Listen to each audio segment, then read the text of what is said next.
السلام علیکم دوستو، میں ہوں آپ کا ہوسٹ نعمان اخلاق اور آپ دیکھ رہے ہیں ٹیل اویژن۔ سوڈان ایک ایسا ملک جو دہائیوں سے فوجی بغاوتوں میں جھگڑا ہوا ہے۔ اس ویڈیو میں ہم جانیں گے کہ سوڈان میں کیا ہو رہا ہے اور کیوں ہو رہا ہے اور اس سب کے پیچھے کون ہے۔ چیزوں کو سمجھنے میں آسانی کے لیے سب سے پہلے ہم سوڈان کے نقشے کو دیکھتے ہیں۔ دوستو، سوڈان مصر کے بالکل جنوب میں واقع ہے اور اس کے مشرق میں بحیرہ احمر واقع ہے، لیکن نقشے میں سوڈان کے جنوب میں جنوبی سوڈان بھی ہے جو ایک وقت میں سوڈان کا حصہ ہوا کرتا تھا۔ تاہم جولائی 2011 میں جنوبی سوڈان نے ایک ریفرنڈم کے ذریعے سوڈان سے آزادی حاصل کی۔ اس کی وجہ شمالی اور جنوبی سوڈان کے درمیان 1980 کی دہائی سے جاری خانہ جنگی تھی۔ لیکن آخر اس جھگڑے کے پیچھے وجوہات کیا تھیں؟ بنیادی طور پر اس جھگڑے کے پیچھے 4 وجوہات تھیں، جن میں مذہبی عقائد کا فرق، نسل کی بنیاد پر تعصب، معاشیات اور سیاست میں فرق شامل ہیں۔ ان عوامل نے جنوبی اور شمالی سوڈان کے درمیان تقسیم پیدا کرنے میں اہم کردار ادا کیا۔ مذہبی طریقوں میں اختلافات کی وجہ سے شمالی سوڈان میں رہنے والے اکثریتی مسلمانوں کے بنیادی عقائد بنیادی طور پر جنوب میں رہنے والے عیسائیوں سے مختلف تھے، جس کی وجہ سے دونوں خطوں میں کشیدگی اور تنازع پیدا ہو گیا۔ اس کے علاوہ شمالی سوڈان میں رہنے والی عرب اکثریت نے جنوب میں آباد غیر نسلی گروہوں سے اپنے آپ کو برتر محسوس کیا، جس کی وجہ سے امتیازی سلوک اور جبر نے جنم لیا اور بالآخر نتیجہ خانہ جنگی کی صورت میں نکلا۔ شمال اقتصادی طور پر جنوب سے زیادہ ترقی یافتہ تھا، جو کہ زیادہ تر دیہی تھا اور اس کے وسائل بھی محدود تھے۔ اس سے عوام میں عدم مساوات اور مایوسی کا احساس پیدا ہوا، جس سے مزید تنازع پیدا ہوا اور آخر کار سیاست نے بھی تنازع میں اپنا اہم کردار ادا کیا۔ شمال میں حکومت پر اشرافیہ کے ایک گروہ کا غلبہ تھا، جس کی وجہ سے جنوب میں رہنے والے لوگوں میں سیاسی محرومی کا احساس پیدا ہوا، جس کا نتیجہ زیادہ سیاسی نمائندگی اور خود مختاری کے طور پر سامنے آیا۔ ان تمام عوامل کے ساتھ ایک طویل اور وحشیانہ خانہ جنگی کا آغاز ہوا، جو بالآخر جنوبی سوڈان کی آزادی کا سامان بنا۔ سوڈان اب بھی اپنے ہی مسائل میں الجھا ہوا ہے، لیکن حالات کی پیچیدگی کو پوری طرح سمجھنے کے لیے تنازع کی پس پردہ تاریخ اور سیاق و سباق کو سمجھنا ضروری ہے۔ دوستو، سوڈان کے شمالی حصے میں بنیادی طور پر عرب مسلمانوں کا غلبہ تھا، اس لیے انہوں نے اس وقت کی سوڈانی حکومت کی حمایت کی۔ اور اگر ہم سوڈان کے جنوب کے حصے کی بات کریں تو یہاں سوڈان پیپلز لبریشن موومنٹ نامی ایک گروہ موجود تھا، اور یہ گروپ بنیادی طور پر سیاہ فام افریقی عیسائیوں اور دوسرے لوگوں پر مشتمل تھا جو روایتی افریقی مذہب کی پیروی کرتے تھے۔ اور ان اختلافات کی وجہ سے شمالی سوڈان، جہاں عرب مسلمانوں کا غلبہ تھا، انہیں جنوبی سوڈان میں دشمن سمجھا جاتا تھا۔ اس کے نتیجے میں سوڈان میں ایک تباہ کن خانہ جنگی شروع ہوئی جو تقریباً 30 سال تک جاری رہی، اور ایک اندازے کے مطابق اس خانہ جنگی کے نتیجے میں 20 لاکھ لوگ اپنی جان سے ہاتھ دھو بیٹھے اور لاکھوں لوگ بے گھر ہوئے اور اپنے گھر بار کو چھوڑ کر کہیں اور پناہ لینے پر مجبور ہوئے۔ پھر جنوری 2005 میں سوڈان حکومت اور سوڈان پیپلز لبریشن موومنٹ کے درمیان ایک جامع امن معاہدہ طے پایا۔ اس معاہدے میں پاور شیئرنگ، دولت کی تقسیم، سیکیورٹی اور گورننس کے دفعات شامل تھیں۔ اس طرح 9 جولائی 2011 کو جنوبی سوڈان نے اپنی آزادی حاصل کی اور افریقہ کا 55واں ملک بن گیا۔ یہ معاہدہ امریکہ، اقوام متحدہ اور افریقی یونین کی ثالثی میں ہوا، لیکن مرکزی بین الاقوامی تنظیم اقوام متحدہ اور مرکزی ملک امریکہ تھے۔ لیکن اس بار مسئلہ شمالی سوڈان اور جنوبی سوڈان کے درمیان نہیں، بلکہ سوڈان کے دارالحکومت خرطوم اور اس کے آس پاس کے علاقوں میں چھڑنے والی لڑائی کا ہے۔ یہ پورا تنازع 2 طاقتور شخصیات کے درمیان سوڈانی اقتدار حاصل کرنے کی لڑائی کا ہے، جس میں ایک طرف سوڈان کے موجودہ ڈی فیکٹو صدر اور سوڈان مسلح افواج کے سربراہ جنرل عبد الفتاح البرہان ہیں، اور دوسری طرف RSF کے سربراہ جنرل محمد حمدان دگالو ہیں۔ اور اس سارے تنازع میں ملک بدامنی کا شکار ہو گیا ہے اور جگہ جگہ جھگڑا اور فساد پھوٹ پڑا ہے، اور شہری اس تمام تر تنازع کے درمیان پھنس کر رہ گئے ہیں۔ سوڈان میں حالات کشیدہ ہیں اور یہ دیکھنا باقی ہے کہ کون آگے آتا ہے، اور ابھی کی صورتحال میں سوڈان کے لوگ صرف دیکھ سکتے ہیں اور انتظار کر سکتے ہیں، کیونکہ ان کا ملک اس طاقت کی کشمکش میں گرفتار ہے۔ دوستو، سوڈان میں صدر یا تو سول سوسائٹی سے سیاستدان کے طور پر آتے ہیں یا براہ راست فوج سے بطور حاضر سروس افسر آتے ہیں، لیکن سوڈان میں ایک وقت ایسا بھی تھا کہ وزیر اعظم بھی ہوا کرتے تھے، جو کہ عام طور پر سیاستدان ہوا کرتے تھے اور جمہوری انتخابات کے ذریعے حکومت میں آتے تھے۔ لیکن 3 جون 1999 میں جب عمر البشیر دوسری خانہ جنگی کے آغاز سے سوڈان کے سربراہ بنے تو انہوں نے وزیر اعظم کے عہدے کو ختم کر دیا۔ وہ ایک فوجی افسر تھے، اور جب وہ 1999 میں اقتدار میں آئے تو وہ سوڈانی فوج میں ایک بریگیڈیئر جنرل تھے، اور عمر البشیر 2019 تک سوڈان کے صدر رہے۔ بنیادی طور پر عمر البشیر نے فوجی افسران کے ساتھ مل کر 1999 میں صادق المہدی کی جمہوری طور پر منتخب حکومت کا تختہ الٹ دیا اور اس کے بعد سے انہوں نے وزیر اعظم کا عہدہ ختم کر دیا۔ دراصل عمر البشیر تمام اختیارات اپنے پاس رکھنا چاہتے تھے، لہٰذا وہ 1999 سے 2019 تک سوڈان کے صدر رہے اور پوری خانہ جنگی انہی کے دور میں ہوئی، اور جنوبی سوڈان نے بھی انہی کے دور میں آزادی حاصل کی، اور 2011 کے بعد سے 2019 تک عمر البشیر ہی عملی طور پر سوڈان پر حکومت کر رہے تھے۔ اس کے ساتھ ساتھ عمر البشیر نے 2013 میں دارفر اور کردوفان کے علاقوں اور دریائے نیل کی ریاستوں میں باغی گروہوں کا مقابلہ کرنے کے لیے ریپڈ سپورٹ فورس یا RSF بھی تشکیل دی، لیکن سوڈان کے موجودہ بحران کی اصل جڑ 2019 میں پائی جاتی ہے۔ 2019 میں صدر عمر البشیر نے عبد الفتاح البرہان کو سوڈانی فوج کا سربراہ بنایا، لیکن تعیناتی کے 2 ماہ بعد ہی جنرل عبد الفتاح البرہان نے اپنے ڈپٹی جنرل حمدان دوگالو کے ساتھ مل کر عمر البشیر کی حکومت کا تختہ الٹ دیا، اور 11 اپریل 2019 کو جنرل فتح البرہان سوڈان کے صدر بن گئے۔ ایک بات جو یہاں قابل غور ہے وہ یہ ہے کہ جنرل برہان 2015 میں سوڈانی فوج کی کمانڈ کر رہے تھے، جو سعودی قیادت میں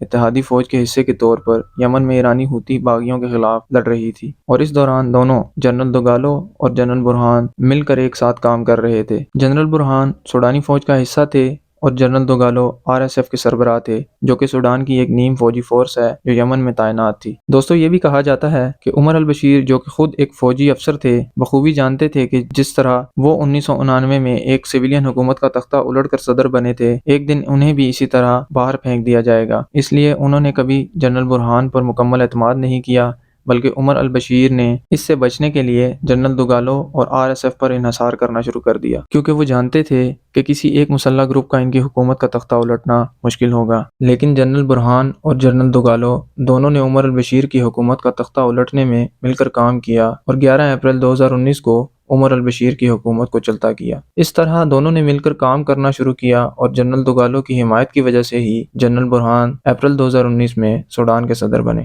صدر بننے کے بعد جنرل برہان نے عالمی طاقتوں جیسا کہ امریکہ اور اسرائیل اور علاقائی ممالک کے ساتھ سوڈان کے تعلقات کو مضبوط کیا۔ کیونکہ برہان ایک فوجی آمر تھا اور امریکہ اور اسرائیل جیسے جمہوری ممالک کے ساتھ قریبی تعلقات استوار کرنا چاہتا تھا، اس لیے اسے اپنی حکومت کو جمہوری طریقے سے دکھانا تھا۔ چنانچہ اس نے اس مقصد کے لیے عبوری خود مختاری کونسل، جسے ٹرانزیشنل سوورینٹی کونسل بھی کہا جاتا ہے، بنائی، جو کہ وفاقی حکومت کہلائی، جس کے ذریعے سوڈان کی حکومت چلائی جا رہی تھی۔ دوستو، TSC ایک کثیر الجہتی ادارہ تھا جو سول پولیٹیکل گروپ اور ملٹری جنتا یعنی فوجی لیڈروں کا ایک گروپ دونوں کا اتحاد تھا، اور اس کثیر الجہتی ادارے کے سربراہ جنرل برہان تھے۔ بنیادی طور پر اس نے یہ ادارہ اس لیے بنایا تاکہ جب وہ دوبارہ خود کو ادارے کا چیئرمین منتخب کرے تو قدر جمہوری نظر آئے۔ برہان نے جنرل دوگالو کو TSC کا وائس چیئرمین بنایا۔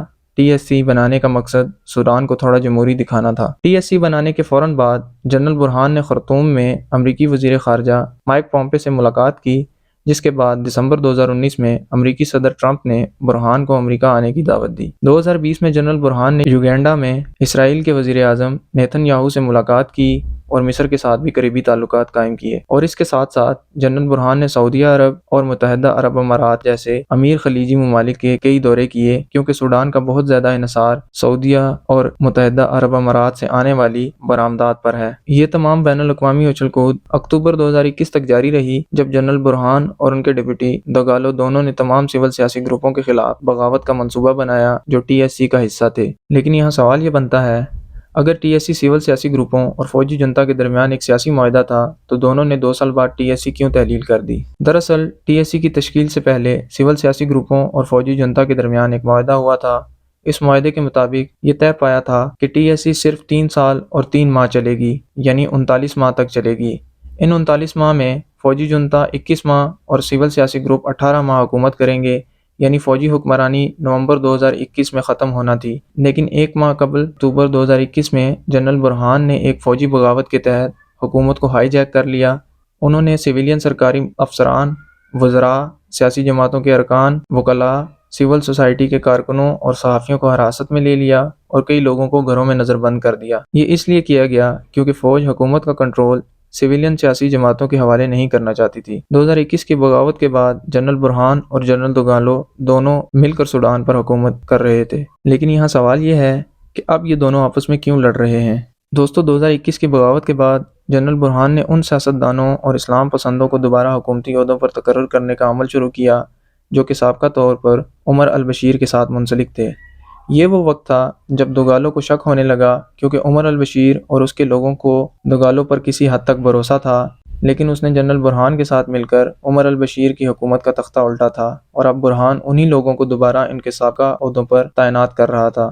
لہٰذا دوگالوں نے محسوس کیا کہ عمر البشیر کے لوگ کبھی اس پر بھروسہ نہیں کریں گے، کیونکہ دوگالوں ان کے ساتھ پہلے ہی 2019 میں دھوکہ کر چکا تھا۔ دوستو، اگر ہم سوڈانی سیاست پر نظر ڈالیں تو یہ بنیادی طور پر سوڈانی اشرافیہ پر مبنی ہے، جو بنیادی طور پر خرطوم اور دریائے نیل کے علاقوں میں آباد ہے، جبکہ دوگالوں کا تعلق دارفر سے تھا، جو کہ ایک دیہی علاقہ ہے۔ اس کے ساتھ ساتھ سوڈانی سیاسی اشرافیہ اکثر اس کے اور اس کے سپاہیوں کے بارے میں، یعنی RSF کے بارے میں تضحیک آمیز الفاظ میں بات کرتی ہے۔ لہٰذا 2021 کی بغاوت کے بعد دوگالوں نے خود کو ایک قومی شخصیت کے طور پر کھڑا کرنا شروع کر دیا اور ایک حقیقی سیاستدان کے طور پر کام کرتے ہوئے خود کو سماج کے پسماندہ طبقے کے نمائندے کے طور پر پیش کرنا شروع کر دیا۔ چنانچہ اس نے دارفر اور جنوبی کردفان کے علاقوں میں باغی گروپوں کے ساتھ اتحاد کرنا شروع کر دیا، اور ان علاقوں کو وہ اچھی طرح جانتا تھا، کیونکہ اس نے 2003 میں دارفوری باغیوں کے خلاف ان علاقوں میں کئی انسداد بغاوت کی کارروائیاں کی تھی، اس لیے اس کی اس خطے پر اچھی گرفت تھی اور جنرل برہان یہ بات اچھی طرح جانتا تھا۔ لیکن صورتحال تب زیادہ خراب ہوئی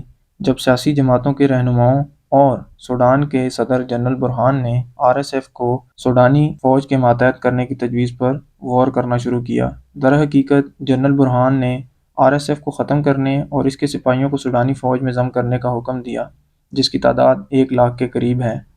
دوسری طرف دوگالو، جو کہ RSF کا سربراہ ہے، کسی بھی صورت اس بات کا حامی نہیں ہے اور پیچھے ہٹنے پر بالکل رضامند نہیں ہے، اور یہ سوڈان میں تنازع کی حالیہ بنیادی وجہ ہے۔ جنرل دوگالو خود کو اور RSF کو سوڈانی عوام کے نمائندے کے طور پر پیش کر رہا ہے اور سوڈانی لوگوں سے کہہ رہا ہے کہ وہ ان کے ساتھ ہے، اور عوام اور جنرل دوگالو دونوں مل کر خرطوم کے اشرافیہ کا مقابلہ کریں گے۔ اس کے لیے اسے دارفور اور جنوبی کردفان کے علاقوں سے باغیوں کی حمایت حاصل ہو رہی ہے۔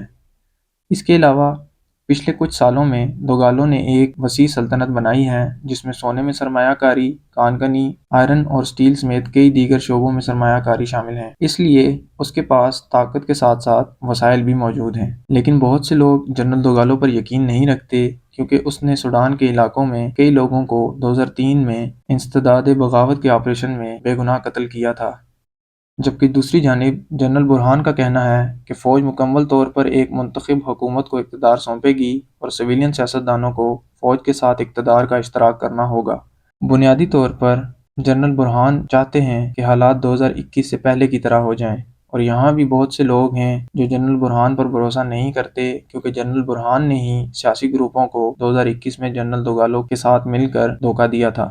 اور اس سارے تنازع کی وجہ سے سوڈان میں جگہ جگہ لڑائی جھگڑے اور فتنہ فساد پھیل گیا ہے، جس کی وجہ سے غربت، بدعنوانی، مہنگائی اور بے روزگاری دن بدن بڑھ رہی ہے۔ لیکن اب شہری آبادی بھی اس جھگڑے کی زد میں آ چکی ہے، کیونکہ جنرل دوگالو کے سپاہی شہری آبادی کو نشانہ بنا رہے ہیں، جس کی وجہ سے دوسرے ممالک کے لوگ جو سوڈان میں رہائش پذیر تھے اپنے اپنے ملکوں کو واپس جا رہے ہیں۔ آج کی ویڈیو میں اتنا ہی، اور اگر ویڈیو پسند آیا تو ویڈیو کو لائک، کامنٹ اور شیئر ضرور کرنا، اور چینل کو سبسکرائب کرنا۔ ملتے ہیں اگلی ویڈیو میں، تب تک کے لیے اپنا خیال رکھنا۔ اللہ حافظ۔